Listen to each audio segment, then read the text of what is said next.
दोस्ती कमाल की चीज होती है ना, वो कॉम्प्लिकेटेड नहीं होती, सिंपल होती है। कोई दिखावा नहीं, कोई फॉर्मेलिटीज नहीं, एक कंफर्ट है, आराम है।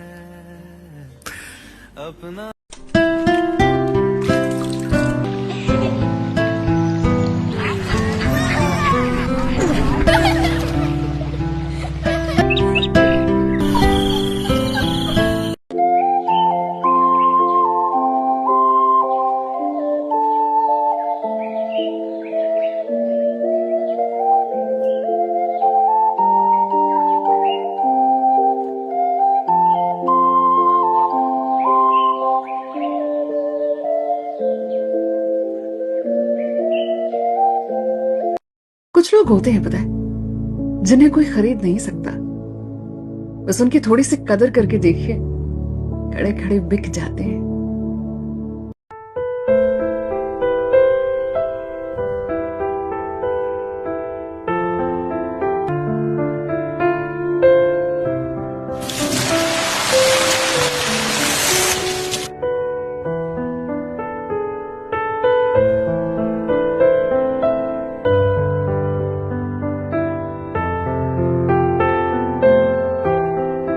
बैठा करो माँ बाप की छाँव में, क्योंकि पत्ते जब तक पेड़ पे रहते हैं हरे रहते हैं।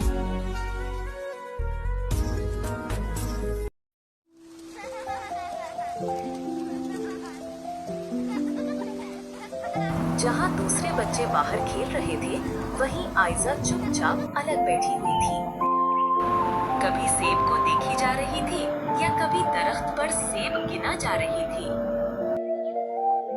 और दूसरी तरफ ऐजा की दादी इसका लिया स्वेटर बना रही थी।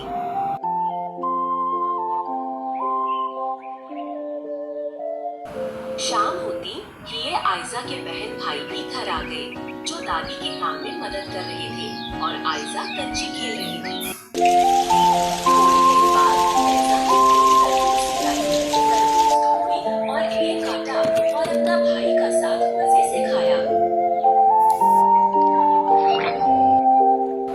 दोनों बहन भाई ने तरबूज खाना के बाद ऐजा दादी के लिए भी तरबूज लाने गई।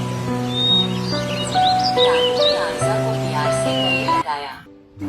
जब आयजा का अम्मी अबू किचन में काम कर रहे थे, तो आयजा ने इनकी मदद की। शाम होते ही सब गांव के बच्चे बाहर खेलने लगे। आयजा कई दादा और दादी चारपाई पे बैठकर आयजा को अपने बचपन की कहानियां सुनाना लगी, जो वो बड़े शौक से सुनती थी। रोज शाम में आयजा अपनी बहन को सारी कहानियां सुनाती थी। फिर खाने के बर्तन धोए और तीनों बहन भाई सो जाते। उठकर ऐजा अपनी दादी की मदद करती काम में और दादी उसे खाना बनाना सिखाती, जो वो मजे से सीखती थी।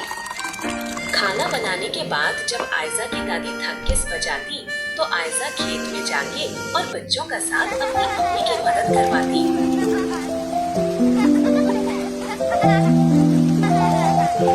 क्योंकि आयजा को काम करने के साथ पढ़ने का शौक भी था, इसलिए शाम में जब इसकी अम्मी घर आती तो यह उनसे पढ़ती।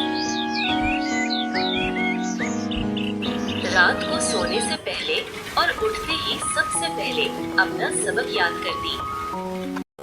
अब वो दिन आ चुका था जब ऐजा को हॉस्टल जाना था।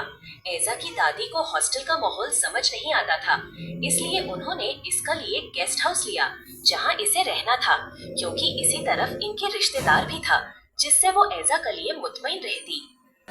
उसके बाद आयजा शहर के लिए निकल गई। ऐसी ही स्टोरी देखने के लिए हमारे चैनल को सब्सक्राइब करें। हेलो फ्रेंड्स, कैसे हैं? चलिए आगे की स्टोरी शुरू करते हैं। जब ऐजा बाहर घूमने के लिए निकली, लेकिन 1 सेकंड किया, आप एजाज के बचपन की बातें नहीं जानेंगे कि वो हॉस्टल पहुंची कैसे। चलिए स्टार्ट करते हैं अपनी आज की स्टोरी। आयजा अक्सर अपनी दोस्त का साथ स्कूल जाया करती थी। आयजा, तुमने अपना होमवर्क किया? हाँ बिल्कुल। शाम होती ही आयजा के दोस्त इसका साथ खेलने के लिए लाने आ जाते। वो सब मिलके पार्क में खेलते, तालाब में मछली पकड़ते और फिर सब मिलके घर आके खेलते भी और साथ में पढ़ते भी। और सबका जाने के बाद आयजा की अम्मी इसके पढ़ने में मदद भी करती। रात में गांव कई बारे बातें करते बाहर और वही सब छोटे बच्चे इनके सामने खेलते रहते। ऐजा की बचपन की जिंदगी बहुत अच्छी गुजर रही थी। वहीं दूसरी तरफ साइम, जो अपनी माँ का लाडला था, इसकी माँ इसका साथ खेलती, हाथों से खाना खिलाती और अपनी गोद में सुलाती थी। एक ही स्टोरी जानने के लिए हमारे चैनल को सब्सक्राइब करिए।